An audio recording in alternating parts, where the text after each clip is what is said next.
Okay, welcome everyone to our latest educational advocacy webinar, Florida Progression and Graduation Requirements.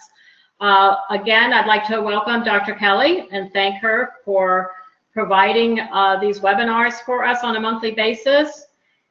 Reminder that the PowerPoint is available as a handout as well as a list of acronyms. We will hopefully have time for questions at the end of the presentation. Any additional questions, please send to the email address ed.advocacy@gal.fl.gov. Dr. Kelly, are you ready? I'm ready. Okay. Hey guys, nice to be here again. I feel like I should put a warning on this, like, you know, do not operate machinery during this. It's a little boring.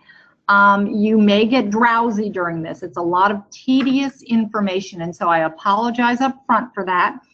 The information is necessary, however.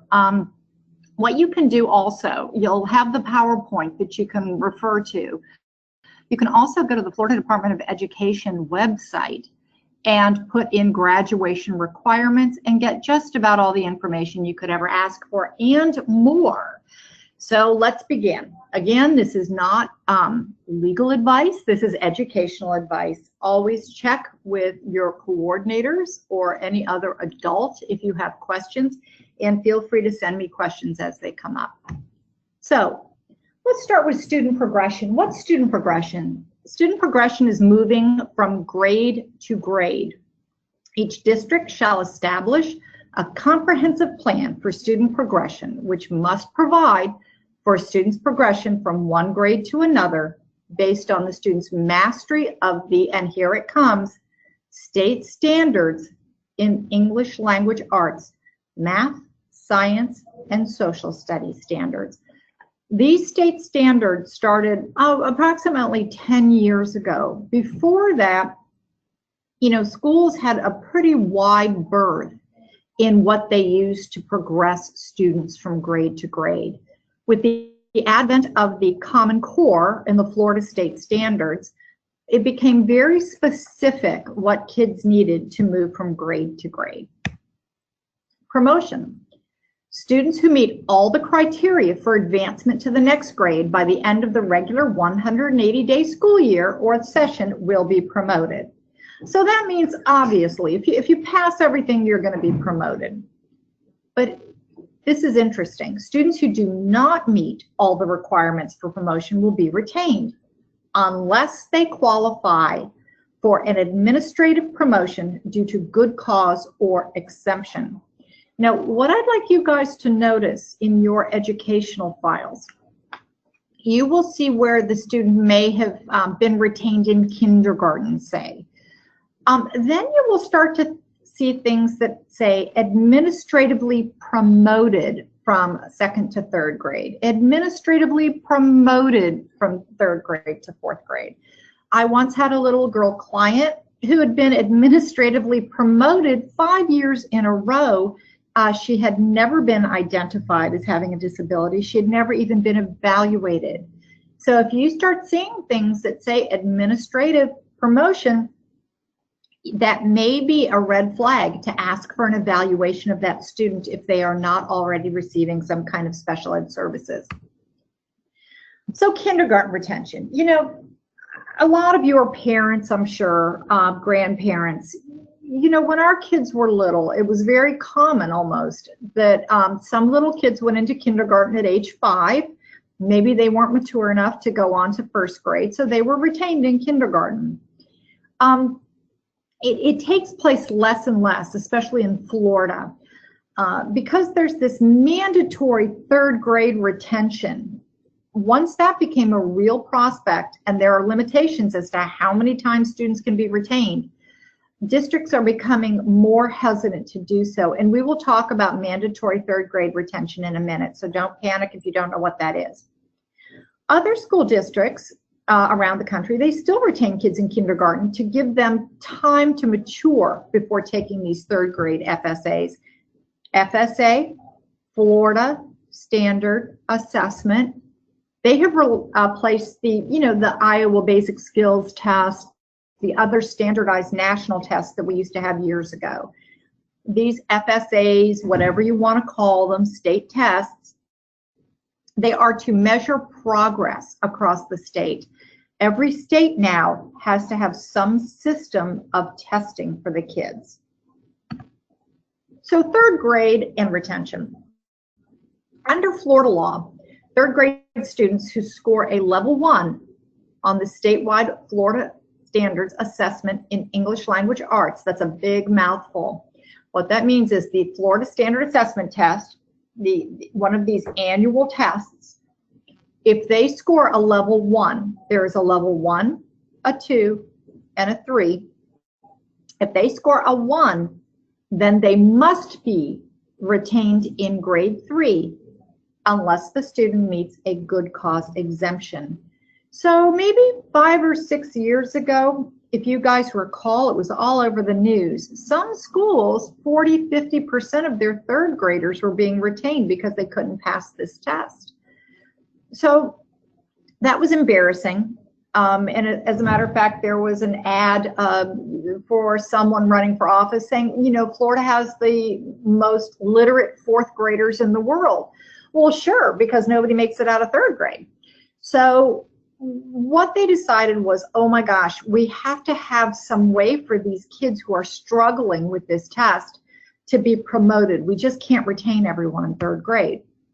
So they can be exempted from the requirement that they be retained, first of all. And then the second thing is students who demonstrate the required reading level of a 2 or above through a state-approved alternative standardized reading test or through a student portfolio can be granted a good cause exemption. Okay, I work a lot. I've never seen someone who hasn't passed the state standardized test passing a district alternative test. They usually are pretty similar. So although that can happen, you can look at the district test and say, well, he passed the district test. Although that can happen, typically what happens is the kid makes a portfolio. And this portfolio, I'll explain in a second what that is, but the portfolio is meant to overcome a 1 on the FSA or the state standard test. So look at here. Here are all these good cause exemptions. I mean, there's a bundle of them. There's one for kids who have a limited English proficiency and who have had less than 2 years of instruction in ESOL. Now, all of these you will have in your PowerPoint later. What I suggest is if you have a student who's being retained in third grade, you whip this out and you look through it and try to find an exemption for your little student. Second one, kids with disabilities who have IEP plans. We've all talked about IEP plans. That's the individual educational plan for students who have disabilities. If their IEP says that their participation in the statewide assessment program isn't appropriate, they can do something called access points. Access points, this exemption out of the state standard test, this is for students with a very low cognitive level. These students have to have a cognitive level 2 standard deviations, which means a lot below the typical student. So these are for the kids with low IQs. Then the third one is students who demonstrate an acceptable level of performance on a state-approved alternative assessment in English Language Arts. Again, that is an alternative assessment. Very few districts go to the trouble of making an alternative assessment because they're expensive to design, because you have to test them to make sure that they're both reliable and valid.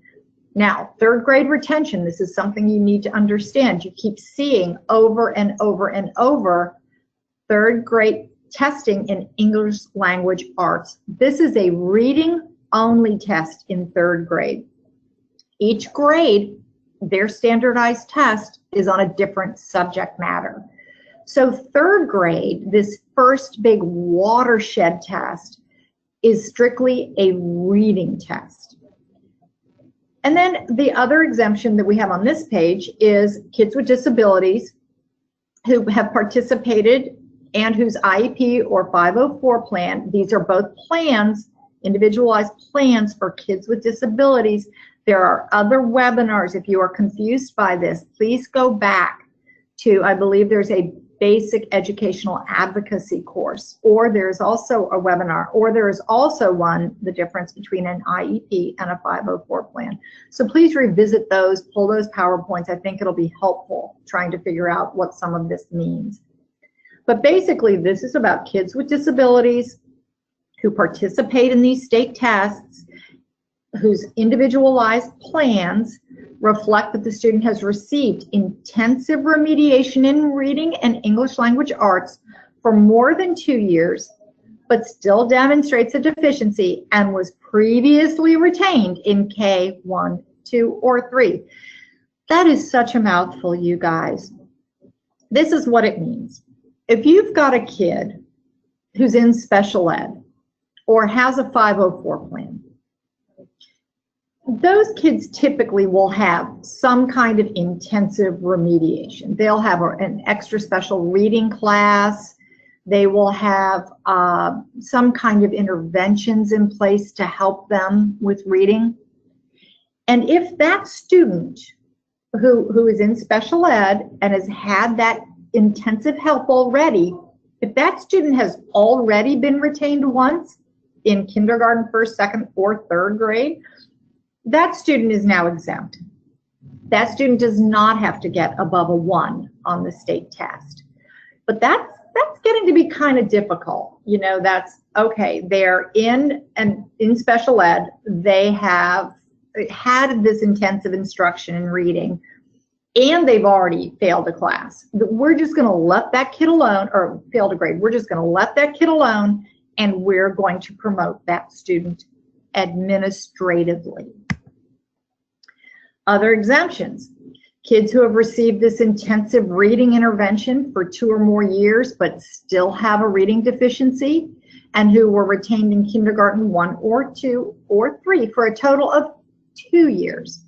So if you've got special ed help or a 504 plan, right, if you've got a disability and you've had intensive reading help and you failed 1 time, you can be exempt.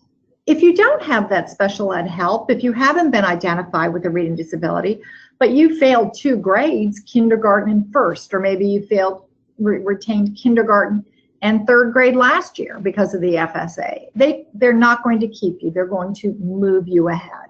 The idea is we do not want 20-year-olds graduating from high school. We want them out in the world by then. Next one.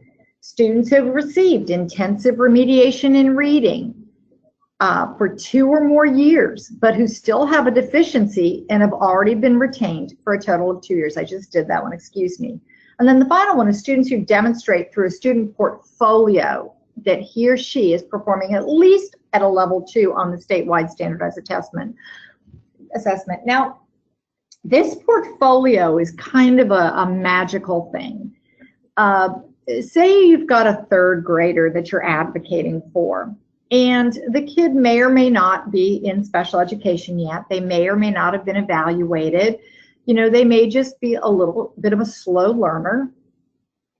That student still has the possibility of not being retained if they can complete a portfolio. Well, you know, when this whole thing started, a portfolio was just teachers putting together some of their work product and calling it good. Now, it's a completely different animal. Now, a portfolio is a compilation of student work product that provides evidence of a student's mastery of the 3rd grade English language arts standards used to promote students to the 4th grade. So students, this portfolio, it has to reflect mastery in all the things that the reading state standardized test has. It has to reflect mastery in all of those areas. And I think there are 24, 26 areas. I could be wrong on that, and it may be in here. Oops, excuse me. Hold on just a second. Had operator error here. Okay, so the portfolio, it has to be selected or designed by the student's teacher. Like a parent can't make a portfolio. It has to be an accurate picture of the student's ability and only include student work that's been independently produced in the classroom, meaning, you know, he can't have a paraprofessional make the work for him. The teacher can't overly support him in making the work. And the portfolio must include evidence that the standards assessed by grade 3 statewide English language arts, that's such a mouthful. Let's just do reading.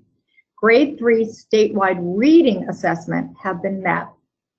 Okay, so for each one of these standards, there must be at least 3 examples of mastery as demonstrated by a grade of 70% or above on each example.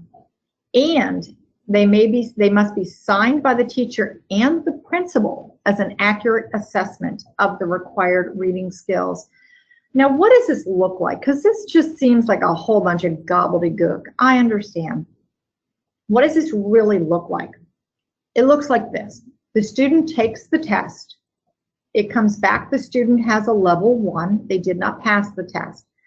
At that point, a school meeting should be held to determine how they are going to do the portfolio. Schools have gotten very good at doing this. Usually it starts in April, and they take the kids, they break all of these standards down into itty-bitty pieces, and they basically spoon feed these smaller pieces to the kids. If you have a student who can't pass that portfolio by the end of the school year, I would highly recommend asking that it be done over the summer through summer school or extended school year, it's called. There are provisions to be able to do it over summer. So other options for 4th grade promotion. Oh my goodness, they still haven't passed. There are such a thing as a mid-year promotion. If a kid achieves the required reading level during the next school year, if they take the test in the fall and they pass it, the child may be promoted to 4th grade mid-year. The child must demonstrate mastery of those 3rd grade reading skills on a standardized test. The portfolio, here we go, or additional district requirements may be specified in the district student's progression plan. I haven't seen anything like that. Typically what this means is, if you have a student who didn't pass the test, they're going to do a portfolio. Oh my goodness, they didn't get the portfolio done during the remainder of 3rd grade. They will technically leave them in 3rd grade. They will move them to a 4th grade classroom, and they will allow them to make up the rest of the portfolio in the first 9 weeks or so. And then they will officially move them to 4th grade. Some districts have what's called a transitional class. The 3rd graders that just didn't make it, that are needing to either do a portfolio or remediate to take the test again, they put those kids in a transitional class. Typically that is, in some wealthier districts they've done that, but that is not common. Okay, so that's 3rd grade. That is the big retention hurdle right there. There are also these state standardized tests every year. Some of them are in math. Some of them are in social studies, I believe there's one. There's a writing one. Those don't cause anybody to be retained. If the kids don't pass those, oh well. So the next time you talk about promotion, it's going to be going into high school. Promotion from middle school to high school requires successful completion of the following courses. Okay? In middle school, you have to have this. 3 middle grades or higher courses in English language arts. So you've got your English. You have to have 3 classes in mathematics. You have to have 3 classes in science. And you have to have 3 classes in social studies, one of which must be civics. Okay. Now, we're going to get into a new little side area here, which is called the end of course exam. And we'll talk a little bit about that in a minute. But with that civics class, you have to have an end of course exam. So what that means is you don't have to just be able to pass the class. Because, you know, to be honest, a lot of kids slide through and maybe get a passing grade, but they really don't remember anything, or they probably technically shouldn't have gotten a passing grade for whatever reason. Then with civics, you also have to take this end of course exam, and it is a test that includes everything they've learned in civics. So it's a high stakes test. A lot of kids have trouble passing those tests. Now, the good news is they can break those tests down into pieces. If you haven't passed it, that they can look at the pieces you have passed. You don't have to take those. You get to be retaught the pieces you haven't taken or you haven't passed, and you can take those again. As you can imagine, this is all very, very labor intensive for these teachers to do this. So we've got you to high school now because, you know, most of the time the kids will pass the EOC, the end of course exam in social studies. You know, kids will pass these classes in social studies. You know, the kids will get through with a D. You know, D's for didn't quite pass, but, you know, they will let them through. So once you get to high school and you start looking at those diploma options, what are we talking about?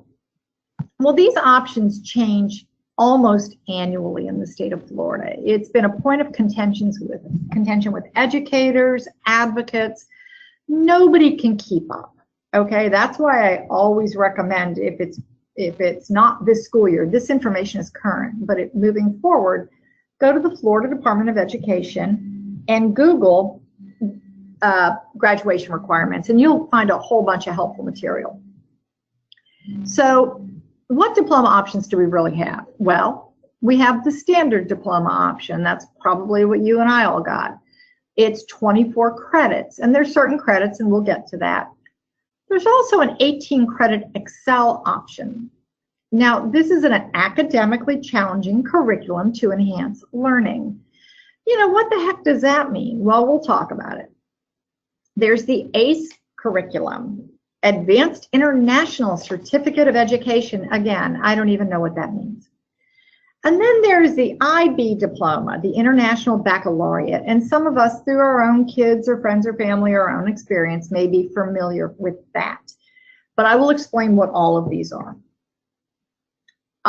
So general graduation requirements. Students have to meet those state assessment requirements. We talked about that. The FSA, we talked about the FSA, that Florida Standard Assessment, the state tests every year. In high school, there's one in 10th grade that has to be passed for graduation. And EOCs, these end of course exams. These end of course exams are not for every class. And as a matter of fact, they change based on the year that you started 9th grade. So that information is constantly changing. Again, ask your school guidance counselor for your student, ask them to explain what EOCs, what end of course exams need to be passed, or Google it on the Florida website. I didn't want to bore you any more than I probably already am with data on what courses need passed by what student group. And in addition to those, students have to earn at least a 2.0 out of a 4.0 grade point average. That is very difficult sometimes for kids in dependency.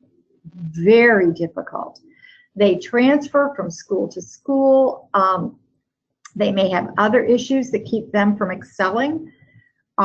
Kids who do not have at least a 2.0, your options are to start pushing in easier coursework. I hate to say that, to pull those grades up, or retake some of the classes that they have failed that are not mandatory.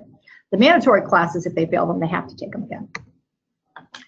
So, okay, let's talk about the first one, the standard diploma option, 24 credits.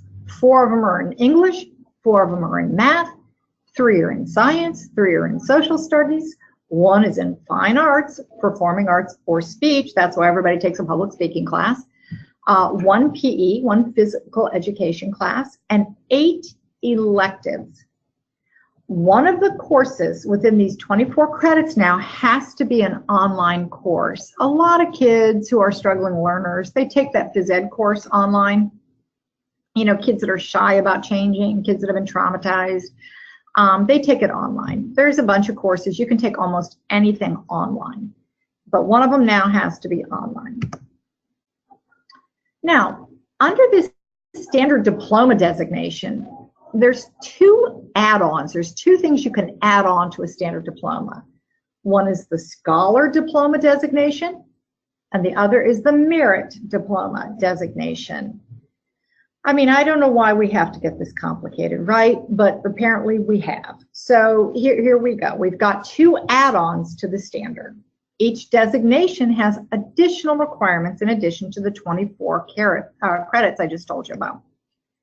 So this is a lot of reading right here.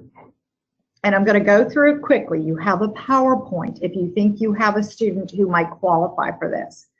First add-on to the standard diploma is the scholar designation. You graduate with the standard diploma as a scholar.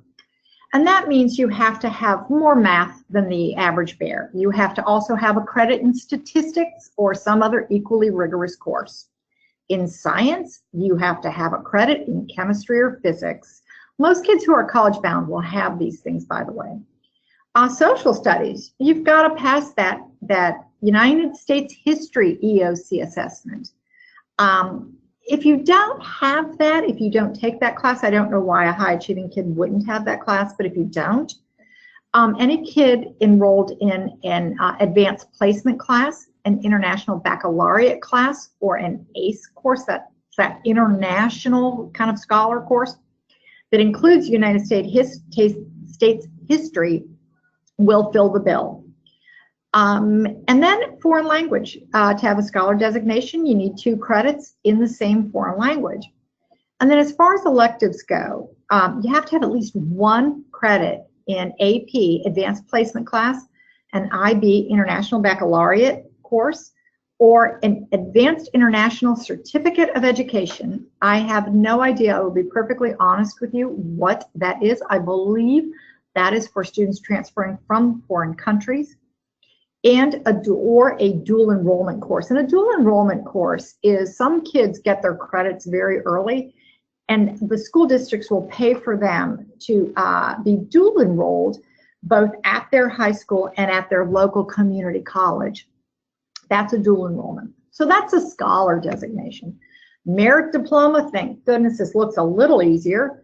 You can get a merit designation by earning 1 or more industry certifications and at least one of the followings. Within an industry that addresses a critical local or statewide economic needs, think about your kids who are in ag sciences. Some of the counties, most of the counties I'm in, have some kind of agricultural certification you can get. Linked to an occupation that is included in the workforce system's targeted occupation list. That typically will be in high school. If you have these kids in these, they're called academies typically. There's a sports medicine academy. There is a pre-nursing academy. Any of those would qualify for this. Or linked to an occupation that is identified as emerging. Well, raise your hand if you think you know what an emerging field is. How about computers? How about IT, tech? Those would qualify for that, for a merit diploma. I don't know many kids who get this, but it could just be the kids I know. So those were the 24, I keep wanting to say 24 carat, those are the 24 credit standard diplomas. Now, we've got some 18 credit options. This gets a little iffy because some kids look at an 18 credit and they think, ooh, yeehaw, I can get out of here quicker. But the problem is there's no real good way for a struggling learner to get all of these. So there's the Excel program, mid-year and whole grade promotions, subject matter acceleration or credit acceleration for eligible students. You know, it allows eligible students to take virtual classes in higher grade subjects. This option contains 3 elective credits instead of 8 and does not require a PE or an online course. Well, okay, that sounds great for some kids. 3 elective credits, not 8. That's great.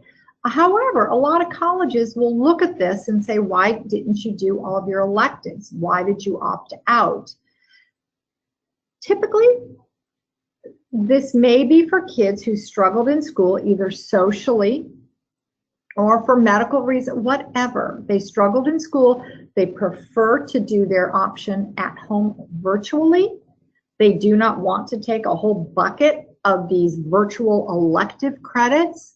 And so this is an option for them. It gets them out. Typically kids with Asperger's, kids that are very bright but may have some social challenges, these kids are the kids that can do this.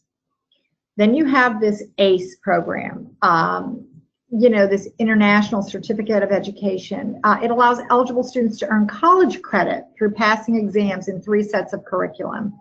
I am very unfamiliar with this. I have never seen this in my practice. I would suggest that you look this up online through the Florida Department of Education, FLDOE, through their website.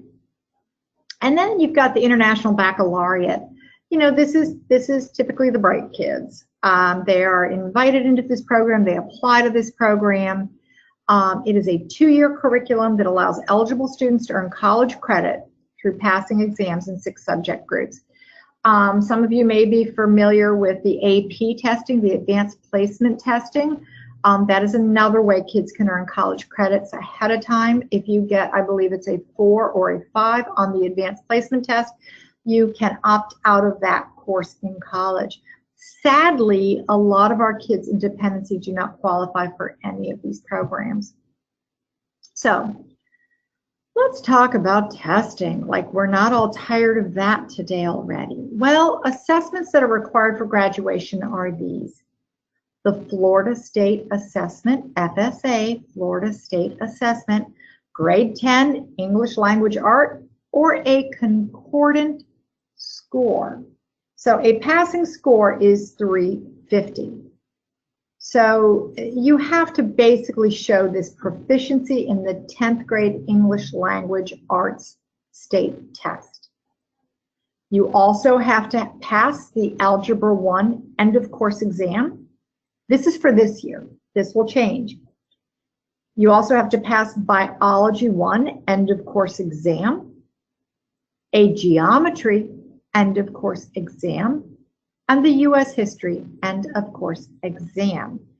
Those are all the things a typical student without any special education help or a 504 must pass to graduate and get a standard diploma. Okay? Now, this should be, I feel like if this were a Lifetime movie, the scary music would start playing. What happens if you earn these 24 credits, but your grade point average is a 2.0 or under, or you don't pass the EOCs, or you don't pass the Florida State exam? What do? Well, let me tell you what you do as an advocate. If you've got a student who's heading toward this certificate of completion, you ask that this student be identified or evaluated as having a learning disability. Because I have had several clients get cash awards from school districts because school districts have not identified them as having a disability. You know, the student just can't read, for instance. They get to 11th and 12th grade, they're looking at a certificate of completion, not a diploma, and it's all because the school didn't identify them in a timely manner as a student with a disability and provide them with support so they could have graduated with a diploma. So this certificate of completion, what the heck is it? Well, you know, kids who earn the 24 credits, don't have a GPA of 2.0, or don't pass the required assessments, they will receive a certificate of completion rather than a standard diploma. The certificate is highly problematic, in my opinion. It is not accepted at most colleges, and some employers will not even accept it as proof of graduation, of high school graduation, if they're looking for a high school graduate. You do not qualify for Pell Grants with the certificate, and a Pell Grant is federal aid that is meant to help students with capped incomes or whose family have low incomes, help them get access to college. It's a grant, it's not a loan, it's free money for college, but these kids do not get that if they have a certificate of completion. And the students, the parents, and advocates are often told that this certificate is just as good as a regular diploma. It is not. And so the interesting thing about a certificate of completion is that part of the statute surrounding this says that if it is a student with a disability who has a certificate of completion, they can come back for 2 years after receiving it and still get a graduation, a diploma, a standard diploma. What that means is you've got, this is the typical scenario I see. Kid gets a certificate of completion, they graduate, they haven't been identified ever as needing help. They call the office and they say, hey, wait a minute, I've got this wonky certificate of completion. I can't even go to college. You know, McDonald's won't take me. I can't, you know, I have to take a GRE, you know, from the military before I can join the military even. This is terrible. Why wasn't I told? That is the typical scenario. And what we do is we go back and ask the school district, before they're 22, basically, we go back and ask the school district to evaluate that student to see if that student has a disability. If the student is evaluated and found to have a disability, they are given an IEP. Many times they do not even have to attend school, but what they are given is a waiver of the standard diploma requirements, and then they are given a standard diploma. And we'll talk about that waiver system. So in that scenario I just talked to you about, there are waivers available for these kids as they go along if they're identified as having a disability. Waivers for SWD. Anybody want to guess what that is? That is a student with a disability. So students with disabilities who enter grade 9 in 2014 and 15 and beyond are required to work toward a standard high school diploma. They are expected to participate in all of the standard assessments. It also goes back to school year 2014-13 or earlier, but you're probably not going to be seeing these kids. And it does include the FSA and the end of course exam. But there is good news. State law provides for a waiver of these things. Kids with disabilities who are exempt or receive the waiver can still earn a standard diploma. And here's the legal language out of a statute. A student with a disability for whom the IEP team determines that the statewide standardized testing or assessments under this section cannot be accurately measure the student's abilities, taking into consideration all allowable accommodations, shall have assessment results waived for the purpose of receiving a course grade and a standard high school diploma. What does that mean? Well, what that means is if the student has special education, if they have an individualized education plan, an IEP, and that team gets together and decides, hey, this kid just can't pass this state test, these EOCs, these end of course exams, they can't pass these because of the disability, they can decide, well, we're just going to waive those things and we're going to graduate that student with a regular diploma. So what is the criteria for a waiver of the standardized assessments? Well, the student must be identified as a student with a disability. That's why I encourage you to get evaluations of students who are really struggling and falling off that graduation trajectory most students have.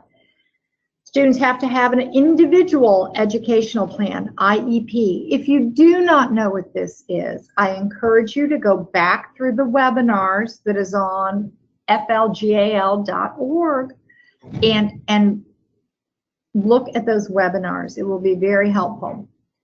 Students must have taken these statewide tests with appropriate allowable accommodations at least once. So what that means is, look, if we gave the kid accommodations, if we let the child take the test in a smaller environment, if we broke the test up into pieces, if we did any of those things, and they still failed it, that is a reason to waive them. Obviously, we tried to help, and it didn't work.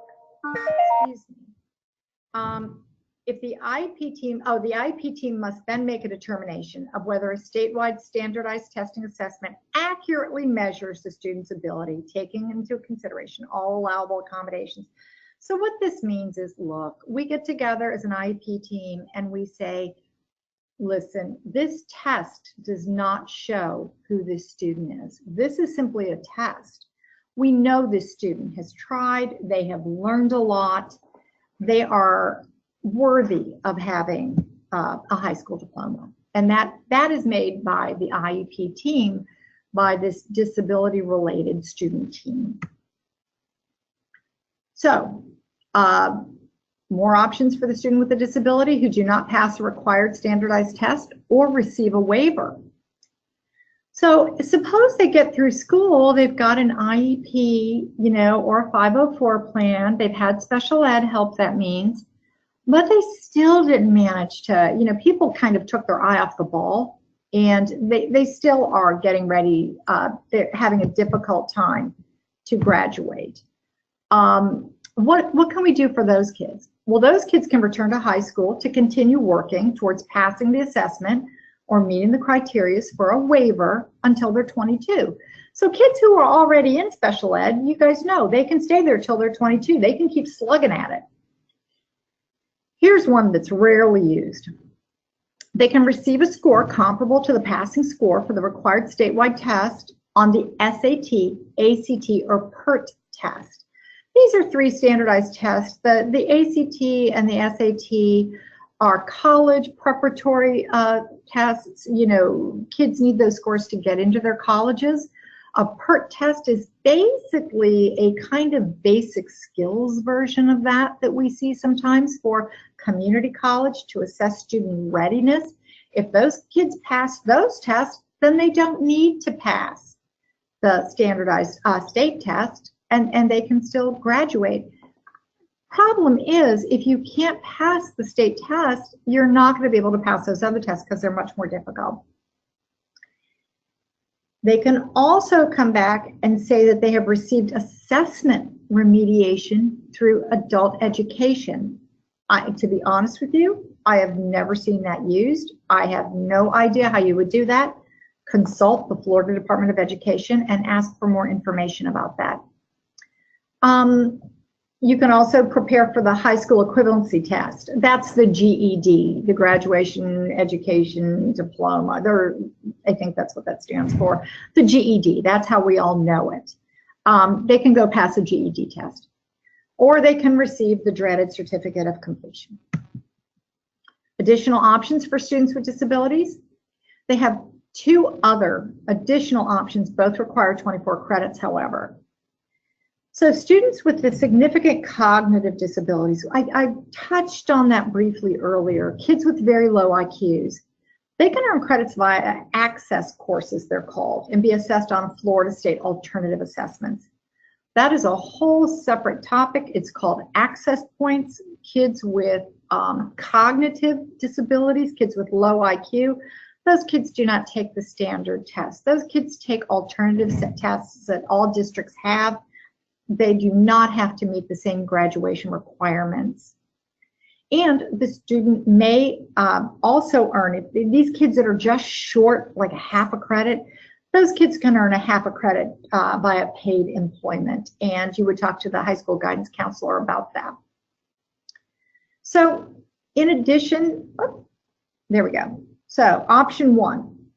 So an IEP team determines if the Florida Alternative Assessment is an appropriate measure of the student's skills, and access point instruction is the most appropriate way to provide access to the general curriculum.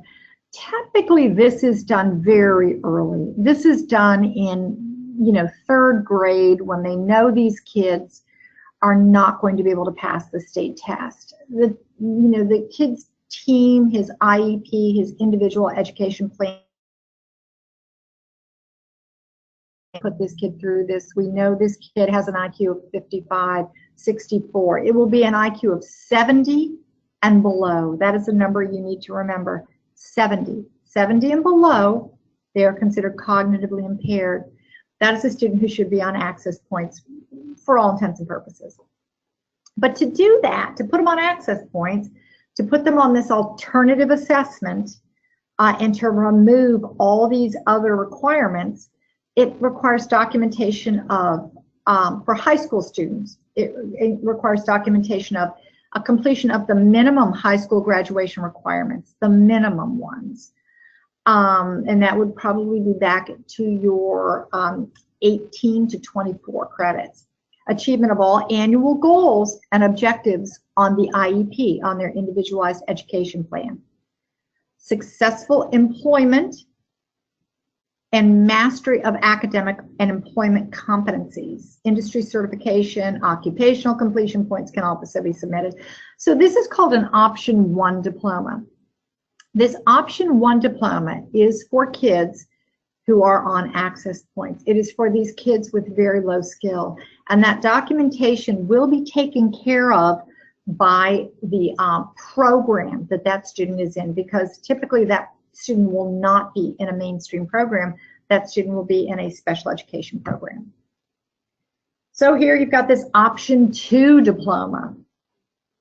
This again is for students with disabilities. Both of these are for students with disabilities. Option 2, the IEP team determines that mastering academic and employment competencies is more appropriate for the student. These are the kids that practice working from 10th grade on. You know, they may go out to work in restaurants. They go out and learn how to do laundry, commercial laundry. Career and technical education courses can be substituted for 1 credit in English language arts, math, science, and social studies. So you can do a little bit of course substitution for these Option 2s for kids with disabilities. The only problem is Algebra 1, Geometry, Bio 1, and U.S. History cannot be substituted. However, there are what are called parallel classes in a high school where these kids may not be kids that are cognitively impaired. They may not be kids with a 70 or below IQ. They may be kids with an OK IQ who have very significant learning disabilities. Those kids can take alternative classes to this Algebra 1 geometry. It's called the same, but it is given in a very different, more broken down format. They can also do a portfolio, including documented work experience, internships, community service, any post-secondary credits can be substituted, and the IEP team can waive performance on standardized assessments. So you've got an Option 1 for the kids with real significant disabilities, and Option 2 for the kids with learning disabilities who still have really struggle, but both of those are for kids with disabilities. And we're wrapping it up, you guys. Whoever stayed with me, bless you. I know this has been a little difficult. Important to note, there is no rush for students with disabilities. A student with disabilities can continue to receive a free and appropriate public education until the day they turn 22 or until the end of the school semester or school year during which the student turns 22. So some of them hang in there till they're, about 23. And unfortunately, as I've said, the graduation requirements change every year. And so really this is kind of a moving target every year.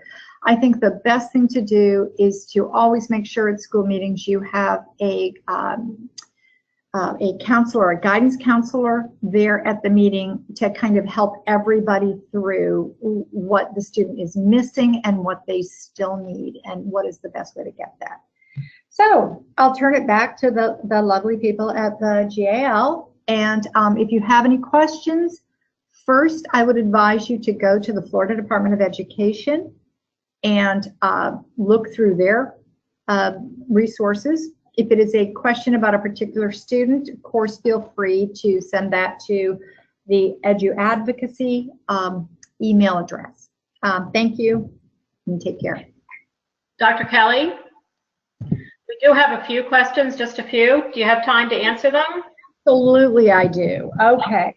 Let me get started then. Okay, the first question is, how many times can they use administrative promotion? I guess that means for an individual, how many times can they be administratively promoted?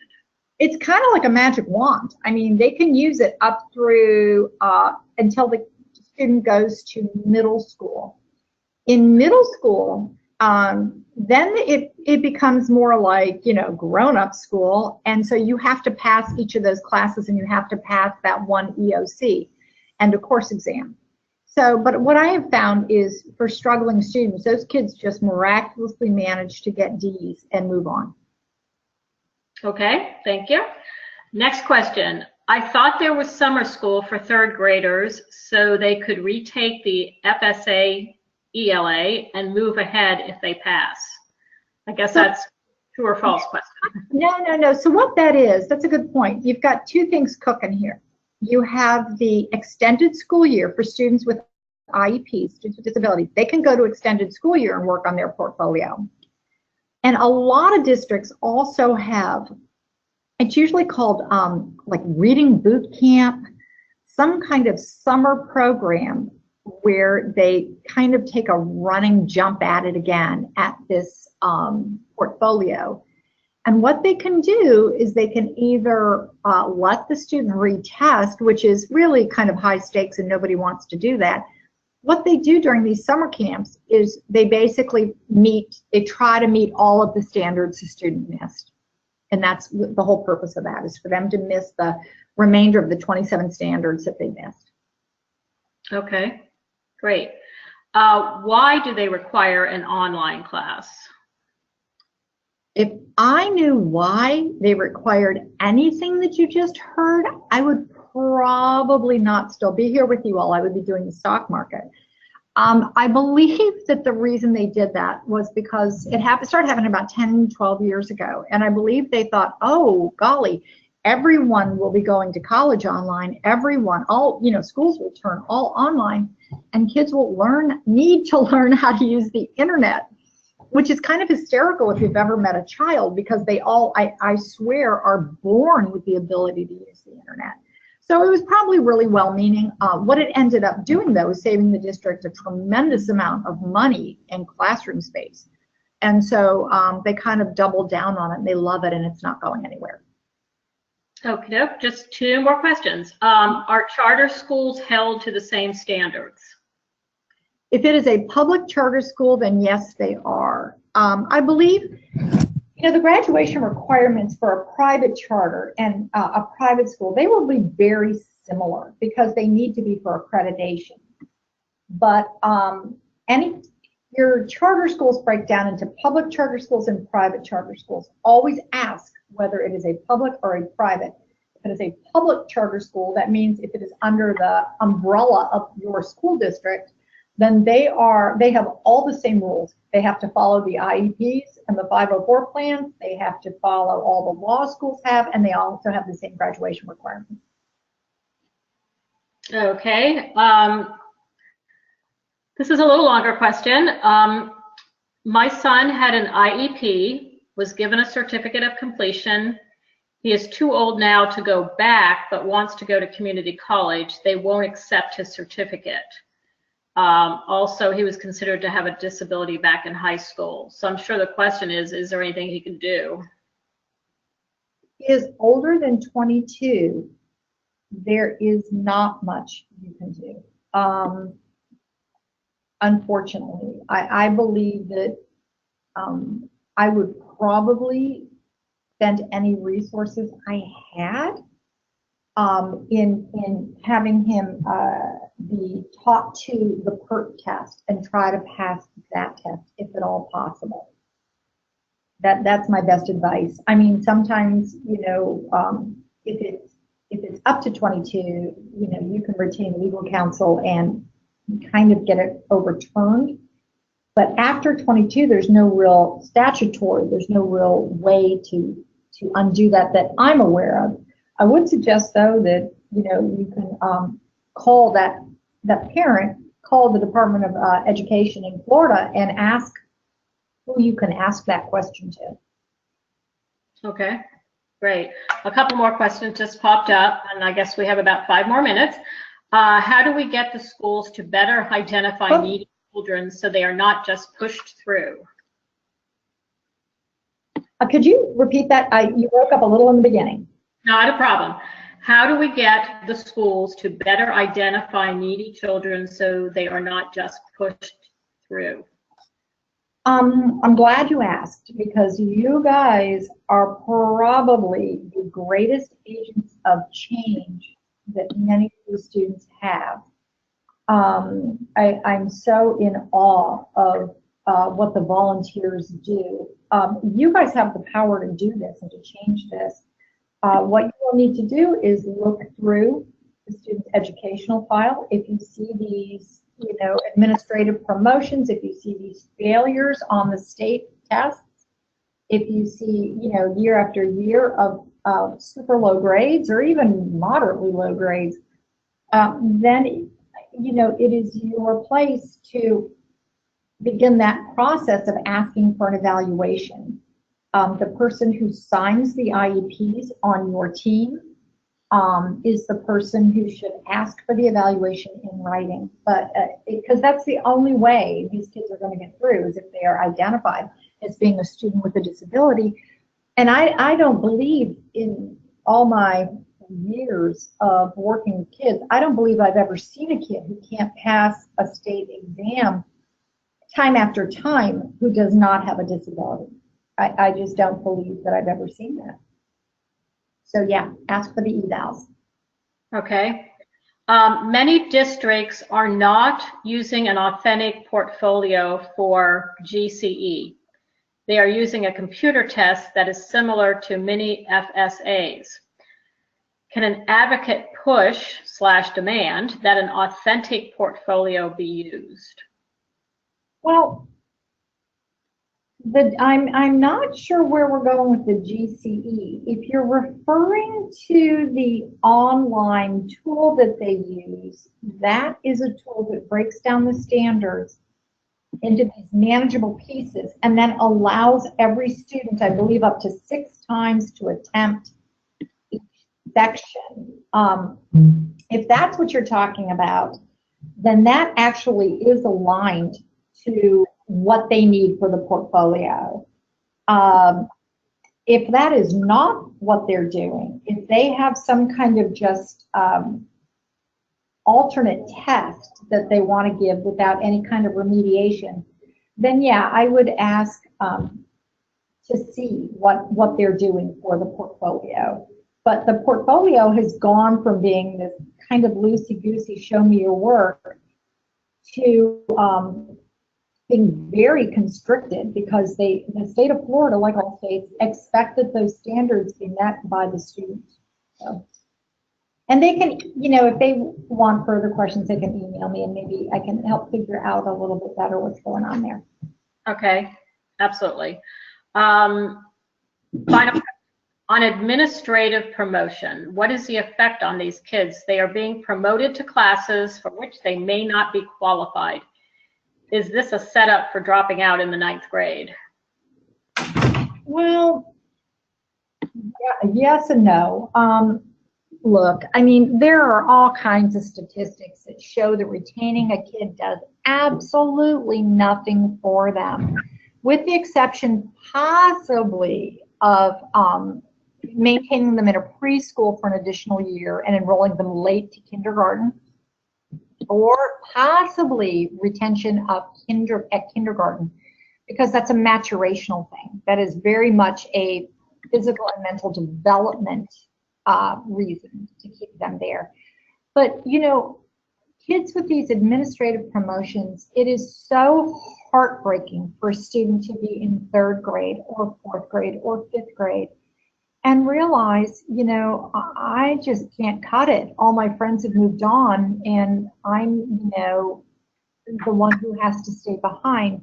It is heartbreaking. And so we've found, and statistics prove this, those kids do not do well moving forward, probably because of the lesson they just learned, that they're not good enough.